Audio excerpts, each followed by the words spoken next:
Hello BookTube, my name is Juan. I'm just one reader. I hope you're having a fantastic week and that you're reading everything that you wanted to read. Today I wanted to make a video on the books that have made me and that have shaped me as a reader and tell you a little bit about my reading history and how these books have shaped me and made me into the reader that I am today. So I guess the very beginning of it is Harry Potter, as it is for many people, I'm sure.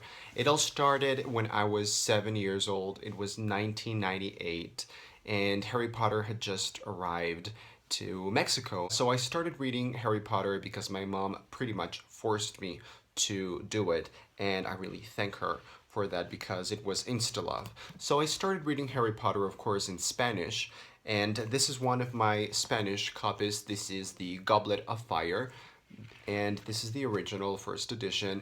As you can see, it's very old, and it definitely shows my love for it. This is my favorite book of the Harry Potter series. It's probably the book that I'm most attached to. Harry Potter really shaped me as a reader. I read Harry Potter addictively, compulsively. I finished the series, the first four books, which were the ones that were currently out at the moment, and I started back at the first book, and then I worked my way to the fourth one, and then I started again. It was such an addiction, and I'm really glad that I had that moment because it really helped me get close to other books. Then, around the same moment that I discovered Harry Potter, I fell in love with two more series that I also read very compulsively, although of course never as compulsively as Harry Potter, because Harry Potter is Harry Potter, period.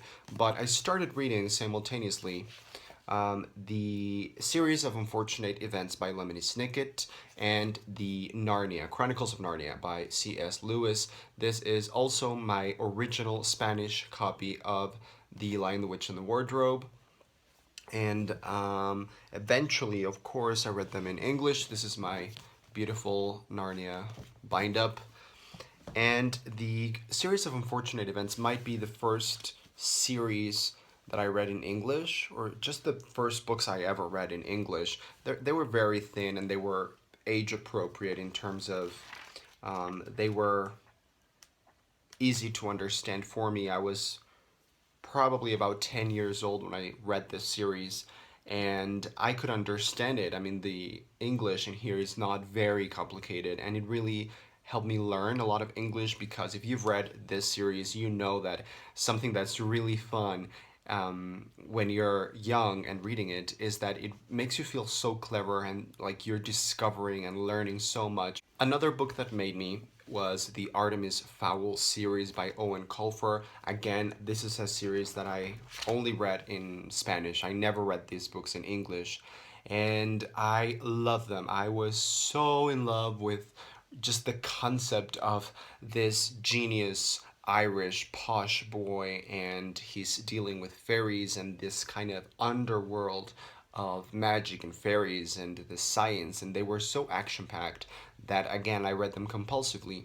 And actually, I never finished reading this series. I think there's like 6 or 7 books, and I think I read the first five, but then I grew up and I sort of never picked them up again. And I'm kind of sad because it was really, really good. I really loved it, but yeah. Um, then in 2003, Harry Potter and the Order of the Phoenix was released, and this was the first big project that I read in English. This is a super huge book, and I was only, let me do the math, 12 years old at the moment it came out. And the English in this book is quite complicated for a 12-year-old Mexican. So it was my big project, my first big project. I remember it took me roughly about a month to read it, but I was really satisfied. It was the biggest challenge I had ever undertaken at that moment, and I was really glad that I could understand it because it was really hard for me, like really hard.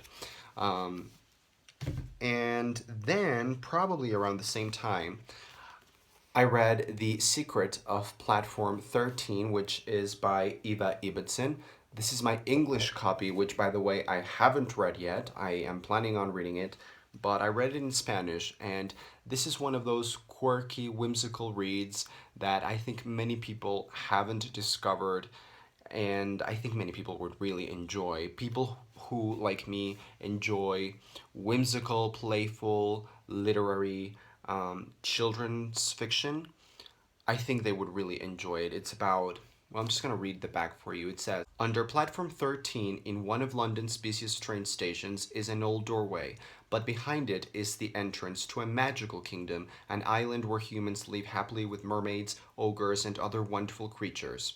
Carefully hidden from the world, the island is only accessible when the door opens for 9 days every 9 years. But when the beastly Mrs. Trottle kidnaps the prince of the island, only a strange band of rescuers can save him and the island.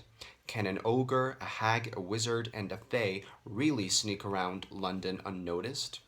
And this book has been described as a perfect book for Harry Potter fans. So if you are looking for something that has the same feel as a Harry Potter book, this is a really good one. Really good one.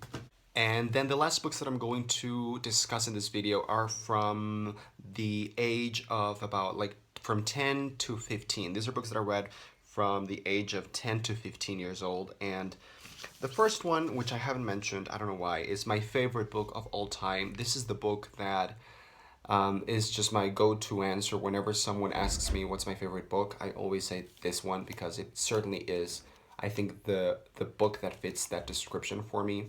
And it's The Never-Ending Story by Michael Ende, or Michael Ende.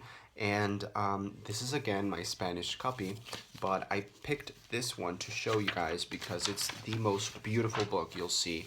It's a beautiful hardcover, and it just feels magical.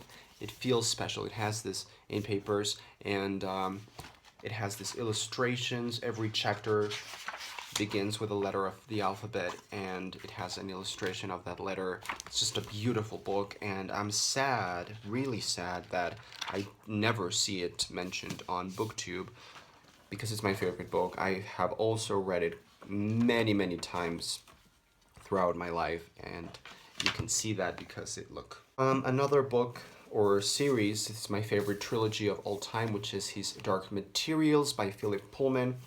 I originally read this in Spanish too, but I have since then I've read them in English many times, and it's just perfection. I constantly think about these books, the characters, and the experience of reading them as a child as opposed to reading them as an adult is really worth discussing, because when you read them as a child, you just pick up and you just get the idea of the adventure and the obvious explicit plot line and the magic and the fabulousness that is this book. But as an adult, you really pick up on the undertones and the hidden messages and how it talks about religion and the philosophical musings of Philip Pullman, which I believe are very much very similar to what I think.